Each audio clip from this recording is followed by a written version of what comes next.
नमस्कार, मैं वसंत रावल ज्योतिष विद्या ज्ञान चैनल के अंदर आज मैं आपको बताने आया हूं, बुध आत्मकारक ग्रह बनकर बैठा हो तो उसका फलादेश कैसा होगा। सबसे पहले मैं आपको कुछ खास बातें बताना चाहता हूं कि ज्योतिष शास्त्र के अंदर 3 अलग अलग शाखाएं हैं।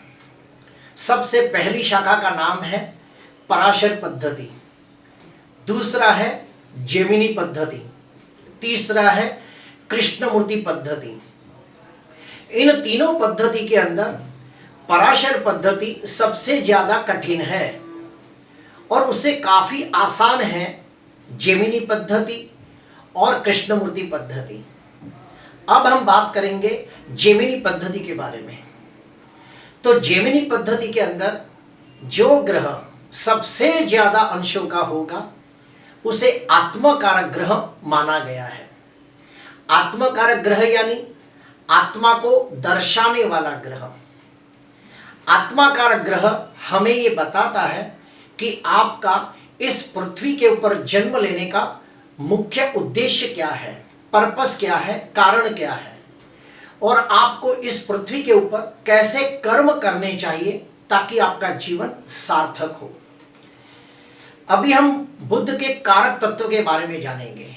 तो बुध बुद्धि, वाणी, विद्या, कला, रिसर्च और व्यापार का कारक है। और गहराई में जानते हैं, आइए। अगर कुंडली के अंदर बुध आत्मकारक ग्रह बनकर स्वगृही, मित्र क्षेत्री, उच्चका होकर केंद्र में, त्रिकोण में या फिर दूसरे 11वें भाव में बैठा हो तो ऐसा व्यक्ति अत्यंत बुद्धिमान, गुणवान, तेजस्वी होता है। स्वभाव से विनम्र, विनयी और विवेकी होता है। तीक्ष्ण बुद्धि वाला होता है और उसकी स्मरण शक्ति बहुत अच्छी होती है। ऐसे व्यक्ति बहुत ही चालाक, चतुर और होशियार होते हैं। अपना काम निकालने में माहिर होते हैं। बुध बुद्धि का भी कारक है। अगर कुंडली के अंदर बुध आत्मकारक ग्रह बनकर जन्म कुंडली में शुभ बनता हो और नवमांश कुंडली के अंदर राशि वर्गोत्तमी होता हो या भाव वर्गोत्तमी होता हो तो ऐसा व्यक्ति हमेशा पढ़ाई लिखाई के लिए तत्पर रहता है। ऐसे व्यक्तियों को पढ़ाई लिखाई करना बहुत अच्छा लगता है। नई नई चीजों के बारे में जानना, दुनिया में घटने वाली अजीबोगरीब घटना के बारे में समझना उन्हें बहुत अच्छा लगता है। ऐसे व्यक्ति हमेशा विद्या और ज्ञान की प्राप्ति के लिए उत्सुक होते हैं। ऐसे व्यक्ति बहुत ही बुद्धिमान, विचारवंत, दूरंदेशी होते हैं और इन्हें बातें करना बहुत अच्छा लगता है। और एक स्टेप अंदर जाते हैं। बुध वाणी का भी कारक है। अगर कुंडली के अंदर बुध आत्मकारक ग्रह बनकर अपने खुद के नक्षत्र में बैठा हो या मित्र ग्रह के नक्षत्र में बैठा हो, शुभ ग्रहों से दृष्ट हो या शुभ ग्रहों से युक्त हो तो ऐसे व्यक्ति लोगों का चेहरा पढ़ने में माहिर होते हैं। लोगों के मन की बात को आसानी से जान लेते हैं और उन्हें कैसे ट्रीट करना वो उन्हें भली भांति आता है। वो एक अच्छे सेल्समैन होते हैं। वाणी की शक्तियों का सदुपयोग करने वाले और मीठी वाणी से अपना काम निकालने में माहिर होते हैं। ऐसे व्यक्ति एक अच्छे व्यापारी बन सकते हैं।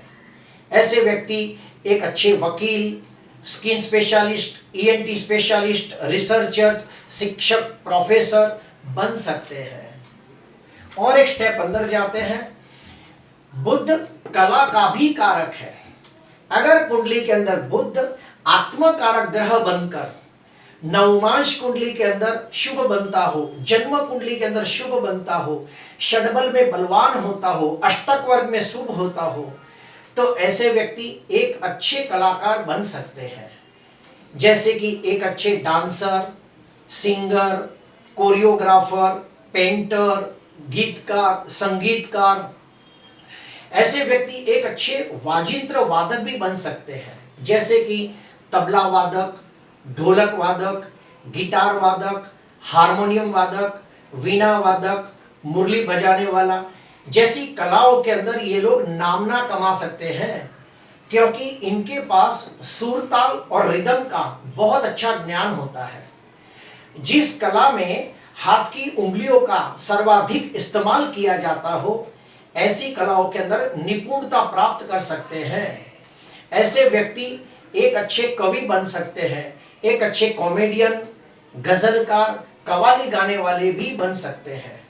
ऐसे व्यक्ति एक अच्छे भाषणकार, प्रवचनकार, कथाकार, ज्योतिषकार, वास्तुकार और स्पष्ट मंत्र बोलने वाले प्रखर पंडित भी बन सकते हैं। बुध व्यापार का भी कारक है। अगर कुंडली के अंदर बुध आत्मकारक ग्रह बनकर स्वगृही, मित्र क्षेत्री, उच्चका होकर केंद्र में, त्रिकोण में या फिर दूसरे 11वें भाव में बैठा हो, या फिर खुद के नक्षत्र में बैठा हो, या मित्र ग्रह के नक्षत्र में बैठा हो, या फिर दिग्बली होकर बैठा हो, तो ऐसे व्यक्ति एक अच्छे बिजनेसमैन बन सकते हैं। व्यापार करने के लिए जो गुणों की आवश्यकता होती है वो सारे गुण इनमें अच्छे खासे पाए जाते हैं। जैसे कि इनकी वाणी बहुत मीठी होती है, दूरंदेशी होती है, खरीदी करने में माहिर होते हैं, सही वक्त पे सही निर्णय लेने की बहुत अच्छी क्षमता होती है। ऐसे लोग कम मेहनत से और ज्यादा बुद्धि का इस्तेमाल करके हर काम को सुनियोजित पद्धति से करते हैं, वेल प्लान के साथ करते हैं। इनके पास मैनेजमेंट स्किल बहुत अच्छी होती है।